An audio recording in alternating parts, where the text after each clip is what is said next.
Behold, the most anticipated event in 1922, the grand opening of Tutankhamun's tomb, the best preserved tomb of ancient Egypt that managed to dodge looters, weather, and basically everything else for 3,000 years. When archaeologists finally cracked it open, they found it brimming with glittering gold and dazzling artifacts. But the plot thickened. Shortly after, 13 people who witnessed this grand reveal mysteriously met their end. Cue rumors of a Pharaoh's curse, which spread faster than Tut's popularity on ancient Instagram. Now, for the historians who went to town studying Tut's mummy and decor, it was like they had stepped into the very wild episode of ancient Egyptian home makeover. They quickly noticed something was off, and I mean way off. For one, Egyptians believed their pharaohs had direct access to the gods after death, which is why their mummies are usually treated like VIP guests and their tombs decorated like the hottest nightclub in Cairo. But Tut's tomb, not quite the deluxe suite you'd expect. It looked like someone shoved him into the closest room they could find, slapped some gold on it, and call it a day.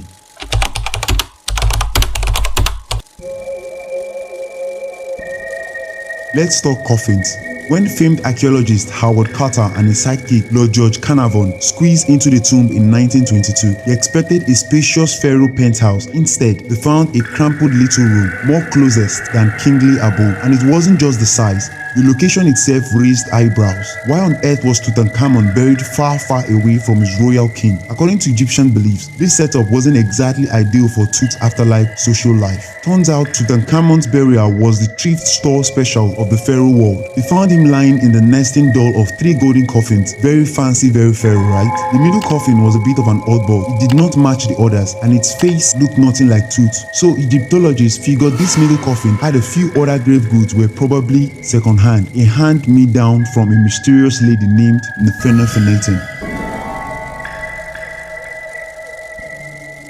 So who was Nefertiti anyway? As it turns out, she was quite the mystery, an enigmatic ruler from the era of Akhenaten, Tutankhamun's dad. Sadly, she missed her chance at fame and got lost in history's crowd. But when she did not need her fancy coffin anymore, it seems they just passed it on to Tut. To make things fit, they even sealed off part of the coffin, leaving Osiris' portal at the bottom. This was no pharaoh's grand burial. It was more like a garage sales gone wrong. But what caused Tutankhamun's sudden death? With the symptoms he had, it could have been anything. For starters, Tut was the product of royal inbreeding. Mom and dad were also brother and sister. Thanks to this family tree fiasco, he inherited a host of genetic issues like club foot and a weak immune system. He limped around with a cane, and when they opened his tomb, archaeologists found 350 canes, proof that even pharaohs can have shoe problems. Despite his aches, Tut was a fan of chariot riders. Unfortunately, this may have backfired as one of his legs was found broken. Some believe Tut took a little tumble, got squashed by his own chariot, and that's how he ended up in his poorly constructed tomb. And as if all that wasn't tragic enough, his mummy was less a royal masterpiece and more a patch job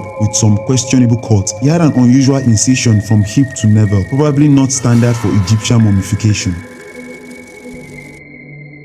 Fast forward to modern times, when Egyptologist Christian Newton and a team of forensic scientists decided to take a visual peek into Tut's mummy. Turns out Tut was on fire, not in a metaphorical, wow, he's awesome way, but literally charred. And no one set him on fire on purpose. It's a safe bet Egyptians weren't that rebellious. So what caused the impromptu bonfire? Apparently, Tut's emblements were a bit heavy-handed with the oils and raisins, and when sealed in his coffin, the chemical cocktail sparked a spontaneous combustion. Archaeologists even had to scrape Tut off the walls during the tomb's opening. Talk about a sticky situation.